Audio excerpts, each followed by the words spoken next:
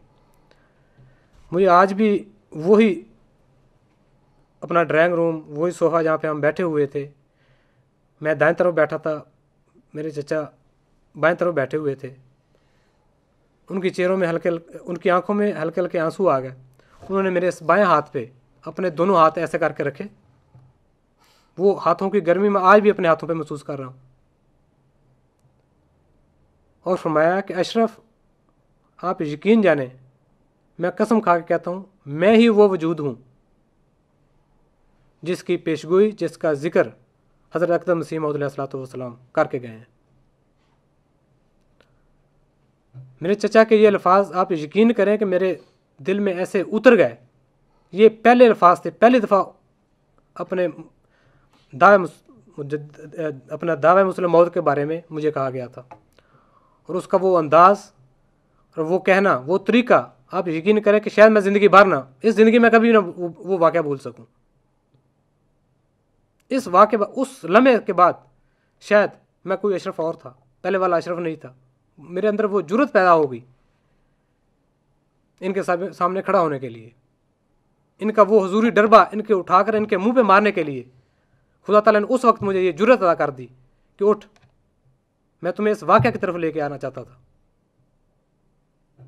اس کے بعد میرے چچا نے 2 سوال مجھے دیے کہ دیکھیں یہ سوال لے جائیں، اگر آپ اپنے آپ کو مزید مضبوط کرنا چاہتے ہیں اسے پوچھیں یہ سوال، اگر یہ جواب دے جائیں تو درست میں اپنا دعویٰ مسلم موعود واپس لے لوں گا. اگر ان کے پاس جواب نہ ہوا تو پھر سمجھ لینا کہ اشرف آپ کا چچا سچ پہ تھا. مجھے وہ سوال ملے، میں نے مسجد جانے کا ارادہ کیا. میری وائف نے مجھ سے کہا کہ میں بھی آپ کے ساتھ جانا چاہتی ہوں. شاید اس کے ذہن میں یہ بات تھی کہ یہ اچھے طریقے سے بات نہیں کر سکیں گے، تھوڑے سے پریشان ہیں، دباؤ میں ہیں، تو میں ساتھ ہوں گی، میں کچھ یہ بات کریں گے، کچھ میں بات کروں گی. تو ہم نے دونوں نے فیصلہ کیا ہم دونوں جاتے ہیں. تو بہرحال میں نے کال کر کے پھر ان سے ٹائم لیا مسجد جانے کے لیے. تو جب ہم مسجد گئے وہاں پہ پھر ہمارے ساتھ وہ سلوک کیا گیا. شاید وہ دنیا کے کسی مہذب معاشرے میں ایسا سلوک ہوتا نہیں ہوگا. میں نے کہیں لکھا بھی تھا، میں اس وقت مسجد کے لفظ کو میں نے تھانے کا لفظ دیا تھا کہ مجھے وہاں تھانے میں بلایا گیا. وہ تھانے کا لفظ میں نے اس لیے استعمال کیا تھا کہ احباب جماعت کیل تقریباً تمام کے تمام اس مسجد کو تھانہ بولتے ہیں اور وہاں حاضری کو پیشی کہتے ہیں. جب بھی کسی کو بلایا جاتا واپس آ کہتے ہیں میری آج پیشگی تھی. تو اس لیے وہ لفظ میں نے استعمال کیا کہ مجھے تھانے میں بلایا گیا. ورنہ میں تو سمجھتا ہوں یہ لفظ استعمال کرنا تھانے کی توہین ہے، کیونکہ دنیا کے کسی مہذب معاشرے میں تھانوں میں لوگوں کے ساتھ ایسا سلوک نہیں ہوتا ہوگا، خاص کر خواتین کے ساتھ جو اس وقت ہمارے ساتھ سلوک کیا گیا.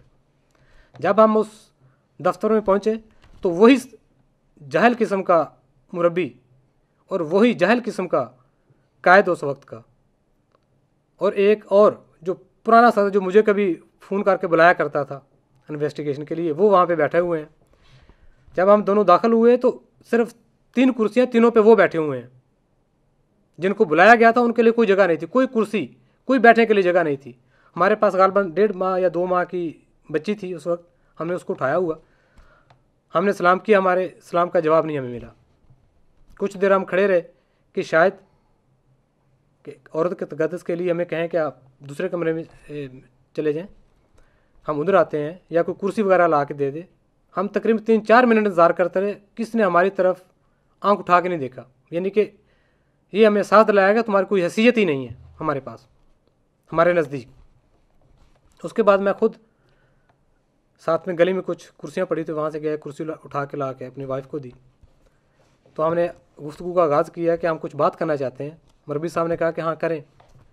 تو ہم نے وہ سوال کہ آپ یہ قرآن سے ثابت کریں کہ جس وقت اللہ تعالیٰ کسی اپنے مرسل کو یا اپنے نبی کو یا اپنے کسی پیغمبر کو کسی مبارک یا مبشر وجود کی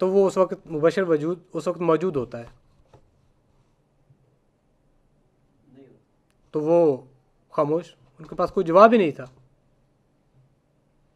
نہیں، ہم نے یہ سوال کیا کہ آپ ثابت کریں کہ وہ جس وقت وہ پیشگوئی اللہ تعالیٰ کی طرف سے اپنے برگزیدہ بندے پر نازل ہوتی ہے اور وہ مبشر موجود اس وقت موجود ہوتا ہے، یہ ثابت کریں قرآن کی روح سے. ان کے پاس کوئی جواب نہیں تھا. کہتا اچھا میں کتب دیکھوں گا پھر بتاؤں گا.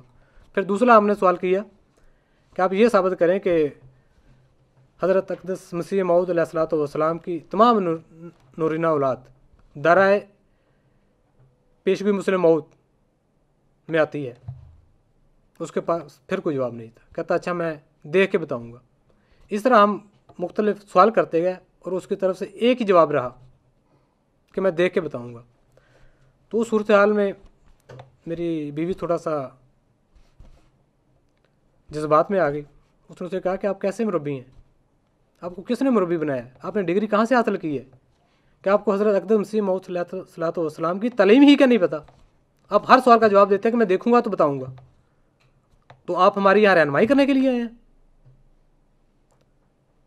تو اس میں کچھ بعض اور تحریرات تھی ہمارے پاس جو وہ پیشگوئی مسلم موعود کے متعلق ہم نے وہاں پہ وہ بھی پڑھ کے سنائی کہ ان کا کیا مطلب بنتا ہے. آپ یقین جانیں ہمیں ایک جواب نہیں ملا، اور ساتھ میں یہ ہماری گفتگو جو قید صاحب تھے وہ نوٹ کر رہے تھے. ہمیں پتہ تھا انہوں نے کیا کرنا ہے. بہرحال جب ہم نے دیکھ لیا کہ ان کے پاس کوئی جواب نہیں ہے، یہ بالکل لاجواب ہیں، بلکہ نہ صرف یہ لاجواب ہے، پوری جماعت احمدیہ اس سوال کے آگے لاجواب ہے. ان کے پاس جواب ہی نہیں ہے. اگر جواب ہوتا تو خلیفہ رابع یہ جواب دے کے جاتے، جماعت کو یہ مسئلہ کلیئر کر کے جاتے کہ دیکھیں اس لحاظ سے عبدالغفار غلط فہمی پر مبنی دعویٰ کر بیٹھے ہیں. تو پھر ہم نے وہاں سے اجازت لینا چاہیے، اور ہم نے ساتھ یہ کہا کہ آپ نے جو فیصلہ کرنا ہے، جو رپورٹ کرنی ہے کریں، ہمیں اس سے کوئی غرض نہیں ہے. لیکن ہم مسجد میں آپ لوگوں کو اس بات کا پابند کر کے جاتے ہیں کہ ہماری اس گفتگو کو ریکارڈ کیا جائے، اور جس طریقے سے ہم نے بات کی ہے اسی طریقے سے عوام کے سامنے لائی جائے کہ آپ نے ہمیں جماعت سے کیا نکالنا ہے. ہم آپ کے نظام کو خود چھوڑ کے جاتے ہیں، خود خدا حافظ کہہ کے جاتے ہیں. ہمیں آپ کے نظام کی کوئی ضرورت نہیں ہے کہ ہمیں یقین ہو گیا کہ آپ جھوٹ پر قائم ہو. یہ وہ حضوری ڈربہ تھا جو ہم لوگوں نے اٹھا کے ان کے منہ پہ مارا. یہ پھر بھی اس قدر جھوٹے لوگ ہیں کہ ہم نے ان کو پابند کی ہے، قسم دی اور کہا کہ ہمارا بیان ریکارڈ کر کے اسی طرح سنایا جائے. لیکن انہوں نے ایک ہفتے کے بعد یا غالباً کچھ عرصہ کے بعد پھر بھی اس قدر جھوٹ بولا کہ ممبر رسول پہ کھڑا ہو کے انہوں نے یہ اعلان کیا کہ مکرم محمد اشرف والد عبدالسلام اور اس کی بیوی نام لے کے زوجہ محمد اشرف، ان کو باطل عقائد کی بنا پر ہم نے جماعت سے خارج کر دیا ہے. انا للہ و انا الیہ راجعون. یہ ہے ان لوگوں کی سچائی، یہ ہے ان لوگوں کی سچائی کے دعوے. تو ہمیں بہرحال خبر تو پہلے تھی کہ ہمارے ساتھ کیا سلوک ہونے والا. اس کے بعد ہم واپس آئے. اس کے بعد باقاعدہ ہم لوگوں نے حضرت صاحب کے دعوے کو پڑھنا شروع کیا. حضرت اقدس مسیح موعود علیہ الصلوۃ والسلام کی تحریرات کو پڑھنا شروع کیا. اپنے عقائد کو ٹٹولنا شروع کیا کہ ہم کہاں سے رہوں گے. وہاں سے یہ آغاز ہوا. آج الحمدللہ ہم کہہ سکتے ہیں کہ ہم وہ احمدی ہیں جس کی خواہش حضرت اقدس مسیح موعود علیہ الصلوۃ والسلام نے اپنی جماعت کے ساتھ کی تھی کہ ایک احمدی کو ایسا ہونا چاہیے، یا میرے بعد آنے والا جو مقدس وجود ہے اس کو تسلیم کرنا. تو میں افراد جماعت کو، بلکہ تمام افراد جماعت کو جو ابھی تک اس حضوری ڈربے کے قائل ہیں، میں ان کو یقین دلاتا ہوں کہ حضوری ڈربہ غلط ہے، یہ سچ پر مبنی نہیں ہے. آپ حقائق کی طرف آئیں، سچائی کی طرف آئیں، اور حضرت اقدس مسیح موعود علیہ الصلوۃ والسلام کی تحریرات کا مطالعہ کریں، حضرت صاحب کے دعویٰ کا مطالعہ کریں، اور انصاف کے ساتھ ان پہ غور کریں اور دیکھیں کہ کہاں سچائی ہے. پھر اپنے عقائد کی طرف لوٹیں اور دیکھیں ہمارے عقائد کہاں تک درست ہیں، کہاں تک ہمیں درست رکھا گیا ہے. میں یقین رکھتا ہوں کہ یہ اپنے مفاد کی خاطر حضرت اقدس مسیح موعود علیہ الصلوۃ والسلام کی تعلیم کو بگاڑا گیا ہے. اس مسلم موعود کے راستے میں دیوار کھڑی کی گئی ہے تاکہ ہمارے جو مفادات ہیں وہ محفوظ رکھیں. لیکن آپ یقین کریں خدا تعالیٰ کی تقدیر جو ہے وہ ہر قسم کی دیوار کو پاش پاش کر دیا کرتی ہے. اس کی سچائی ظاہر کر کے وہ چھوڑتا ہے جس کے متعلق اس نے خبر دی ہوتی ہے. وآخر دعوانا ان الحمد للہ رب العالمین.